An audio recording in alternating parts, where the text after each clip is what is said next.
Hello students. P block में हमने nitrogen family की स्टार्टिंग की थी। इससे पिछले वीडियो में हमने पढ़ा था नाइट्रोजन फैमिली में 5 members are there, that is nitrogen, phosphorus, arsenic, antimony and bismuth. फिर हमने नाइट्रोजन फैमिली की एटॉमिक प्रॉपर्टीज़, उनकी फिजिकल प्रॉपर्टीज़ पढ़ी थी। Then we have started chemical properties, और केमिकल प्रॉपर्टीज़ का सबसे पहला इम्पोर्टेंट पॉइंट हमने पढ़ा था, that is inert pair effect and oxidation state of nitrogen family. Now come to next topic today. Chemical properties का next topic है nitrogen family का, that is your hydrides of nitrogen family. Hydrides बेटा जैसे ही नाम से आ रहा है, compounds with hydrogen. So nitrogen family के hydrogen के साथ compound are called hydrides. Okay. कौन कौन से हाइड्राइड्स बनते हैं? नाइट्रोजन NH3 बनाता है, फास्फोरस PH3 बनाता है, आर्सेनिक ASH3 बनाता है, antimony hydride and similarly bismuth hydride. So ये these are the 5 hydrides of nitrogen family. Tri hydrides बनाते हैं nitrogen family. Now come to first property of these hydrides, that is their structure. अगर हम इसका hybridisation निकालेंगे, we find out that these all are sp3 hybridized. sp3 hybridization में हमें पता है इनकी शेप टेट्राहेड्रल होनी चाहिए, लेकिन there is one lone pair. Hybridisation हम इजीली कैलकुलेट कर सकते हैं बेटा। नाइट्रोजन का ही हम अगर एग्जांपल लें, NH3, नाइट्रोजन के केस में valence shell electron 5 plus 3 hydrogens are attached, there is no positive and negative charge, divided by 2 becomes out to be 4. So x की वैल्यू 4 आ गई, मीन्स टोटल पेयर कितने हैं नाइट्रोजन के पास? 4। Bond pair कितने हैं? कितने हाइड्रोजन जुड़ रहे हैं? 3 हाइड्रोजन जुड़ रहे हैं, तो नाइट्रोजन ने 3 बॉन्ड बनाए हुए हैं, 3 बॉन्ड पेयर। लोन पेयर कितने बच गए? लोन पेयर कितना बच गया? 1 लोन पेयर बच गया। So nitrogen atom having 3 hydrogens attached with it and 1 is lone pair। तो इस शेप को हम क्या बोलते हैं? पिरामिडल शेप बोलते हैं। So all of these hydrides are pyramidal shape. Regular tetrahedral की शेप क्या होती है? रेगुलर टेट्राहेड्रल है तो सॉरी बेटा, रेगुलर टेट्राहेड्रल है तो उसका बॉन्ड एंगल हमें पता है। टेट्राहेड्रल का बॉन्ड एंगल कितना होगा? 109 डिग्री 28 मिनट। बट यहाँ पर लोन पेयर आ गया और हमें पता है लोन पेयर की रिपल्सन ज़्यादा होती है बॉन्ड पेयर की रिपल्सन से, तो ये बॉन्ड एंगल 109 नहीं रह के थोड़ा कम होता है। In ammonia this bond angle is 107 degree, 107 actually 107.28 degree. So but down the group we notice that जैसे जैसे आप डाउन द ग्रुप जाओगे बॉन्ड एंगल डिक्रीज होता है। अमोनिया के बाद जैसे ही फॉस्फोरस पे गए बॉन्ड एंगल 93.6, आर्सेनिक का उससे कम, SbS3 का उससे कम, BiS3 का सबसे कम। The main reason behind this is as we down the group we know that electronegativity of central atom decreases. ठीक है, जो ये सेंट्रल एटम है इसकी इलेक्ट्रोनेगेटिविटी क्या हो जाती है बेटा? कम हो जाती है। नाइट्रोजन और फास्फोरस में हमें पता है नाइट्रोजन की इलेक्ट्रोनेगेटिविटी ज़्यादा है, फास्फोरस की कम है। अब इलेक्ट्रोनेगेटिविटी ज़्यादा होने की वजह से ये जो इलेक्ट्रॉन पेयर है नाइट्रोजन की तरफ ज़्यादा रहेंगे। नाइट्रोजन की तरफ जितना ज़्यादा रहेंगे तो इनके बीच की रिपल्सन जो होगी वो क्या होगी? ज़्यादा होगी। इस रिपल्सन की वजह से क्या होगा? बॉन्ड पेयर रिपल्सन थोड़ी ज़्यादा हो जाएगी तो बॉन्ड एंगल बढ़ेगा।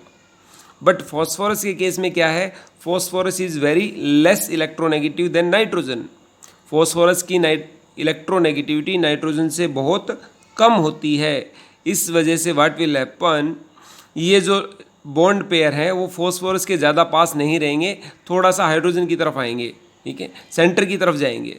नाउ व्हाट विल हैपन, ये जो पेयर है यहाँ से इधर आ गए तो बॉन्ड पेयर के बीच की रिपल्सन कम हो गई, ये जो रिपल्सन है ये कम हो जाएगी, रिपल्सन कम हो जाएगी। लोन पेयर की रिपल्सन तो पहले से ही ज़्यादा है, जैसे इनकी रिपल्सन कम हुई तो क्या हुआ, बॉन्ड एंगल कम हो जाएगा। फिर से देखो इसको एक बार, नाइट्रोजन की इलेक्ट्रोनेगेटिविटी ज़्यादा है, नाइट्रोजन की इलेक्ट्रोनेगेटिविटी ज़्यादा होने की वजह से बॉन्ड पेयर नाइट्रोजन के पास में है, बॉन्ड पेयर पास में आएंगे यहाँ तो ज़्यादा रिपेल करेंगे तो ये बॉन्ड एक दूसरे से दूर जाएंगे, बॉन्ड एंगल बढ़ेगा। फॉस्फोरस के केस में इलेक्ट्रोनेगेटिविटी कम है, बॉन्ड पेयर फॉस्फोरस से थोड़ा दूर हैं, बॉन्ड पेयर दूर हैं तो इनकी बॉन्ड पेयर की रिपल्सन कम है, बॉन्ड पेयर की रिपल्सन कम है तो ये बॉन्ड अंदर की तरफ आएंगे, बॉन्ड एंगल कम होगा। जैसे जैसे आप डाउन द ग्रुप नीचे आओगे इलेक्ट्रोनेगेटिविटी कम होती जाती है, इलेक्ट्रोनेगेटिविटी कम होगी तो बॉन्ड एंगल आपका डिक्रीज होता जाएगा।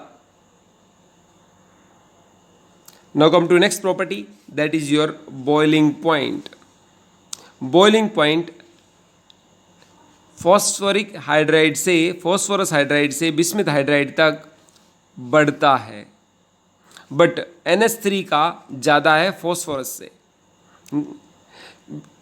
ऐसा इसलिए है बिकॉज NH3 के अंदर हाइड्रोजन बॉन्डिंग होती है, ऑलरेडी हम 11th में पढ़ कर आए हैं।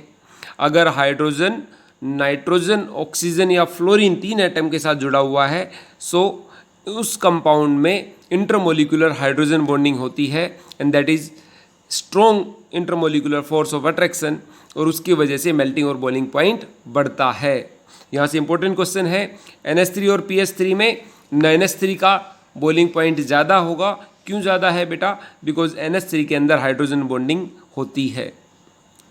नाउ डाउन द ग्रुप, यहाँ पर किसी के पास भी हाइड्रोजन बॉन्डिंग नहीं है। अब यहाँ पर मेल्टिंग और बॉइलिंग पॉइंट डिपेंड करेगा इनके साइज के ऊपर।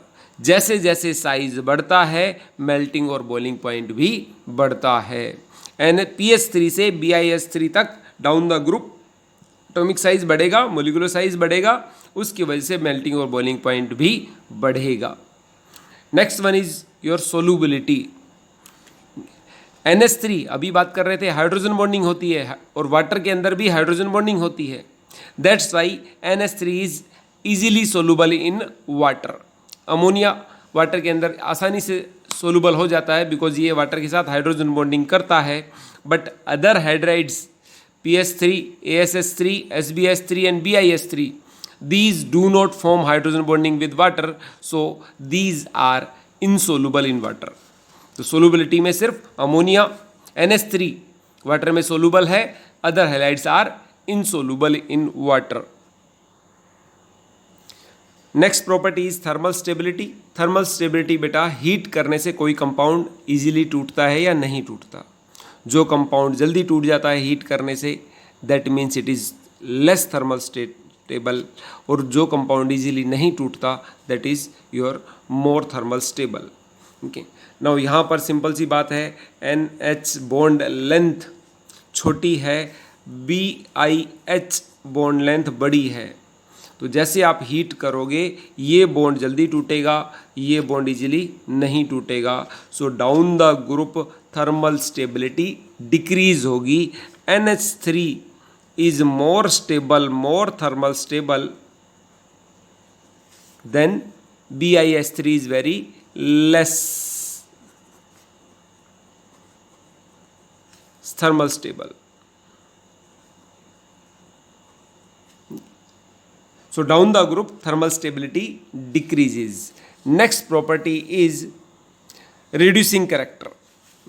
Reducing character डिपेंड कर रहा है कि कौन हाइड्रोजन इजीली लिबरेट करता है। जो हाइड्रोजन इजीली लिबरेट करेगा that will strong reducing agent. So अभी हम बात करी थी NH बॉन्ड इजीली नहीं टूटेगा, बॉन्ड लेंथ स्मॉलर है, सो ये हाइड्रोजन इजीली नहीं देगा। But down the group BiH bond easily टूट जाता है, ये इजीली हाइड्रोजन लिबरेट करेगा। सो डाउन द ग्रुप क्या होगा, आपके पास रिड्यूसिंग कैरेक्टर इंक्रीज होगा। Now come to last property, an important one, that is your basic strength. Basic strength depends upon electron donating tendency. These all hydrides are Lewis base. Lewis base means इनके पास lone pair electron है और ये lone pair electron किसी को donate कर सकते हैं। And lone pair donors are Lewis base.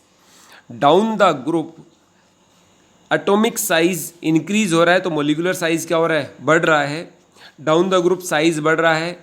Size बढ़ने की वजह से, बिकॉज साइज बढ़ गया लेकिन लोन पेयर तो सबके पास एक ही है, साइज बढ़ रहा है, इलेक्ट्रॉन सेम वो एक ही पेयर है, that's why there electron density decreases. Electron density decrease का मतलब समझो बेटा, यहाँ नाइट्रोजन छोटे साइज नाइट्रोजन के पास एक इलेक्ट्रॉन पेयर है, लेकिन यहाँ पर बहुत बड़े साइज BS3 के पास एक इलेक्ट्रॉन पेयर है। ठीक है, तो इलेक्ट्रॉन डेंसिटी किसके पास ज़्यादा होगी, नाइट्रोजन के पास इलेक्ट्रॉन डेंसिटी ज़्यादा है, BIS3 के पास इलेक्ट्रॉन डेंसिटी कम है। So down the group electron density कम होगी, इलेक्ट्रॉन डेंसिटी कम होगी तो बेसिक स्ट्रेंथ भी कम होगी। सो these are Lewis bases and their basic strength decreases down the group because of decrease in electron density.